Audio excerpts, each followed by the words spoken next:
नमस्कार, आप देख रहे हैं पटना न्यूज एक्सप्रेस और मैं हूं आपके साथ सरबिंदु कुमार। खबर पटना के मसौढ़ी से है, जहां मसौढ़ी अनुमंडल स्तरीय अनुसूचित जाति जनजाति अत्याचार निवारण कानून के तहत सतर्कता एवं अत्याचार निवारण कमेटी की बैठक नगर परिषद के सभा कक्ष में की गई। बैठक में माननीय विधायक गोपाल रविदास फुलवारी शरीफ, मसौढ़ी विधायिका रेखा पासवान, एसडीएम अमित कुमार पटेल, डीसीएलआर, सभी विभाग के प्रतिनिधि एवं सामाजिक कार्यकर्ताओं ने हिस्सा लिया। वहीं बैठक में विधायक गोपाल रविदास ने कहा कि नगर परिषद के अंदर आउटसोर्सिंग में मजदूरी काम कर रहे अनुसूचित जाति जनजाति के सदस्यों के साथ नगर परिषद अमानवीय व्यवहार कर रहा है। उन्होंने कहा कि आउटसोर्सिंग दलित गरीब मजदूरों को बिना सुरक्षा के गटर में उतार देते हैं, ना तो उनको जूता रहता है ना दस्ताना। इस मुद्दे को बैठक में उठाई गई, जिससे संज्ञान में भी लिया गया। दूसरा, उन्होंने कहा कि महादलित टोले में खास करके राशन, बिजली, पानी, जमीन तथा उनके रोजगार के लिए रुपए की जरूरत है, जो सरकार वादा के अनुसार नहीं दे रही है, जिससे गरीबों में काफी आक्रोश है। वहीं एसडीएम अमित कुमार पटेल ने सकारात्मक पहल करते हुए सभी मुद्दे पर अहम फैसला लेने का आश्वासन भी दिया। विधायक गोपाल रविदास ने अनुमंडल अधिकारी को अनुसूचित जाति जनजाति केस के मामले में बताया कि कई कांडों में केस होने के बावजूद अपराधी पकड़े नहीं जा रहे हैं, बल्कि अपराधी उल्टे धमकी भी दे रहे हैं। इस अवसर पर स्थानीय विधायिका रेखा पासवान ने भी कई तरह के सवाल उठाए। अंत में विधायक गोपाल रविदास ने अनुसूचित जाति के बैठक में पदाधिकारियों के अनुपस्थित रहने पर भी आक्रोश व्यक्त किया और बताया कि जो पदाधिकारी ने बैठक में हिस्सा नहीं लिए हैं, उनका वेतन भी काटा जाए। क्या कुछ कह रहे हैं विधायक गोपाल रविदास, एसडीएम अमित कुमार पटेल, जरा सुने। आज की बैठक समझते हैं कि रूटीन है, साल में 4 बैठकें करना है SC ST की, और क्रमशः जिला में कहीं टाइट हो गया है SC ST और क्रमशः अनुमंडल में उतारा जा रहा है। तो यहाँ पर लगातार बैठकें चल रही है। ये सकारात्मक है कि समय पर बैठक हो रहा है। साथ ही साथ मैंने जनता के जो सवाल है, जैसे सबसे पहला है यहाँ नगर परिषद जो चलती है, तो नगर परिषद के अंदर में जो कर्मचारी लोग हैं, 2 तरह के कर्मचारी हैं, एक आउटसोर्सिंग वाले लोग हैं और एक बहाल वाले जो परमानेंट वाले लोग। तो लगभग हम जैसा सुने कि बड़े रकम में ठेकेदारी हो रही है, तो ठेकेदार द्वारा नियमित रूप से बढ़िया काम नहीं हो रहा है। साथ साथ उसमें जो खास तौर से अनुसूचित जाति और जनजाति के लोग हैं, तो उसमें स्कैवेंजर वाला जो है मामला, उसको उतारा नहीं जा रहा है। नियम कानून बनाए गए हैं, गटर में कूदते हैं, तो गटर में उनकी कोई सुरक्षा नहीं है, हाथ से निकालते हैं उनकी कोई सुरक्षा नहीं है। इस दौर में उनको कांच है, कांटी गड़ जाएगा, वो पीड़ित परिवार हो जाएगा और उसको फिर देखने वाला नहीं है। एक तो मुश्किल से उनको 200 कुछ रुपए मिलते हैं, उसमें भी उनको बजाते सुरक्षा का कोई सामान नहीं है। इसमें उठाई गई है कि वहाँ सुरक्षा का पहलू मजबूत किया जाए। नगर परिषद से जो पदाधिकारी है उनको कहा गया है कि अगली बैठक में जो ठेकेदार है उनको कहा जाए कि उनको तो जूता उपलब्ध कराया जाए और ग्लव्स उपलब्ध कराया जाए। शिक्षा के अलावा बहुत से डिपार्टमेंट है ना, शिक्षा पे थोड़े है। पंचायतों में खराब पड़े, शिक्षा व्यवस्था खराब है तभी ना लड़े हम लोग।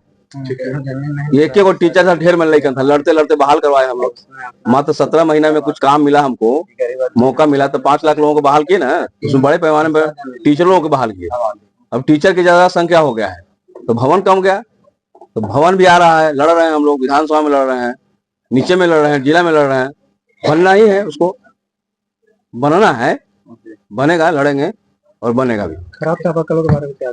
खराब चापाकलों की एक तो सूची मांगा गया है कि पूरे अनुमंडल में कितने चापाकल हैं, पहले कितने पुराने हथिया चापाकल जिसको कहते हैं, उसकी सूची मांगा गई है।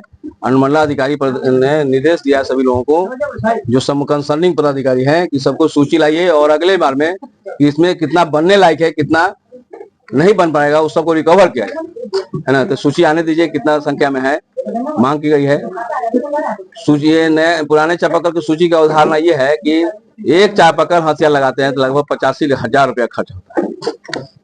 तो पुराना चापाकल छोड़ दिया जाए यूं ही, या फिर नया चापाकल है, तो सरकार के राजस्व की हानि होगा या नहीं?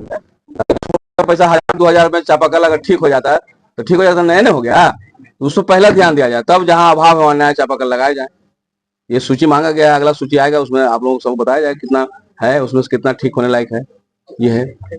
और थानों से संबंधित कार्यों में क्या प्रगति देखी?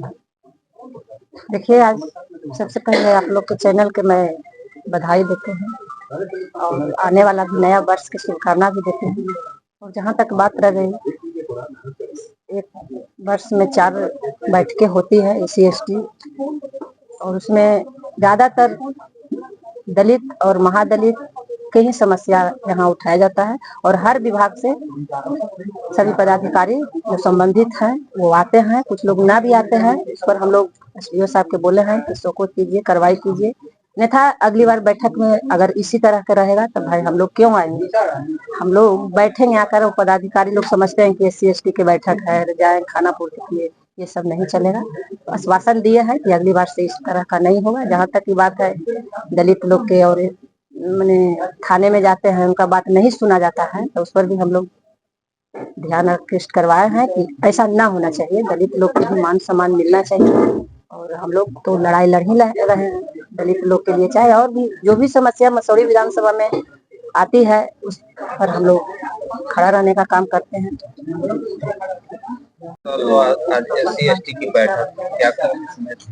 देखिए, आज जो है अनुसूचित जाति जनजाति अत्याचार अधिनियम के संबंध में आज बैठक हम लोगों ने आयोजित की। बैठक में माननीय विधायक फुलवारी शरीफ, माननीय विधायिका मसौढ़ी और तमाम जो है पदाधिकारीगण उपस्थित हुए, और हम लोगों ने सभी बिंदु जैसे आवास के संबंध में, राशन कार्ड के संबंध में, पेयजल के संबंध में, और विभिन्न थाना में जो कांड दर्ज हैं उसमें उसके चार्जशीट के संबंध में हम लोगों ने आज समीक्षा किया, और कुछ सभी पदाधिकारीगण जो भी प्रगति हुई है उसके संबंध में जानकारी दिए, और जो भी सदस्यगण हैं उनको अवगत कराए। और उसके अलावा जो सदस्यगण के द्वारा भी कुछ समस्याओं को, जैसे चापाकल लगवाने के संबंध में, जो भी खराब पड़े हैं चापाकल, उनका सर्वे कराने के संबंध में मार्गदर्शन दिया गया, और हम लोग जो है उनका सर्वे करवाएंगे। इसी तरह से जो है आने वाले समय में आने अगली बैठक के पहले अंचल अधिकारियों को निर्देश दिया गया कि अभियान बसेरा 2 के तहत जो भी चिन्हित सर्वे किए हुए परिवार हैं उनको जमीन देने के संबंध में अग्रतर कार्रवाई करने हेतु निर्देश दिया गया। और इसके अलावा शिक्षा व्यवस्था में भी कुछ समस्याएं लोगों के द्वारा बताई गई, और उसको भी जो है जांच करके उसमें जो भी दोषी लोग हैं उन पर कार्रवाई करने का हम लोगों ने आज संबंधित पदाधिकारियों को डायरेक्शन दिया। और माननीय विधायक फुलवारी शरीफ सर के द्वारा जो है सुझाव दिया गया कि जो है महादलित टोलों में जाकर जनता दरबार लगाना, तो हम लोगों ने सर के सुझाव का स्वागत किया, और हम लोग जो है आज प्लान किए। हमारे साथ भूमि सुधार समाहर्ता महोदया हैं, इन लोगों के द्वारा भी बताया गया कि महीने में हम लोग एक दिन किसी महादलित, शुरू में जो है माननीय विधायक सर का कहना है कि 10 महादलित टोलों का लिस्ट इनके द्वारा दिया जाएगा, और वैसे टोलों में हम लोग जाएंगे और उनकी शिकायतें जो होगी उनको सुनेंगे, और जो त्वरित निष्पादित करने लायक शिकायतें होंगी उसकी त्वरित निष्पादित वहीं पे जो है ऑन द स्पॉट करेंगे। और उसके अलावा बाकी समस्याओं को संबंधित पदाधिकारियों को हम लोग वहाँ उसको त्वरित निष्पादन के संबंध में कार्रवाई करने का निर्देश देंगे। अभी जो है शिक्षा पर सरकार काफी ध्यान दे रही है, लेकिन वही जो अभी लोगों से सुनने को आया कि अभी भी कहीं कहीं एक घरों में जो है विद्यालय प्लस आंगनबाड़ी भी चल रहा है, इसको लेकर देखिए, आज हमने अभी हमने जो है इसके संबंध में प्रखंड शिक्षा पदाधिकारी के द्वारा बताया गया कि ऐसे सभी भवनों को चिन्हित कर जो है अतिरिक्त भवन बनाने के लिए पत्र जो है दिया जा चुका है जिला शिक्षा पदाधिकारी के समक्ष। तो मैंने उनको डायरेक्शन दिया कि जो भी इस तरह के पत्र गए हों आप मुझे बताएं, मेरे संज्ञान में लाएं, हम लोग फिर से जो है उस पर स्मारक पत्र हम लोग देंगे, और यथाशीघ्र उसको, जैसे उसमें एक विद्यालय का जो नाम चल रहा था उसमें माननीय विधायिका महोदया के द्वारा भी बताया गया कि जो है वहाँ ऑलरेडी टेंडर हो चुका है नया भवन बनाने का। तो ऐसे जो भी भवन है, तो जो मुझे संज्ञान में आ रही है कि मैक्सिमम जगहों पे जो है निर्माण कराने की प्रक्रिया चल रही है।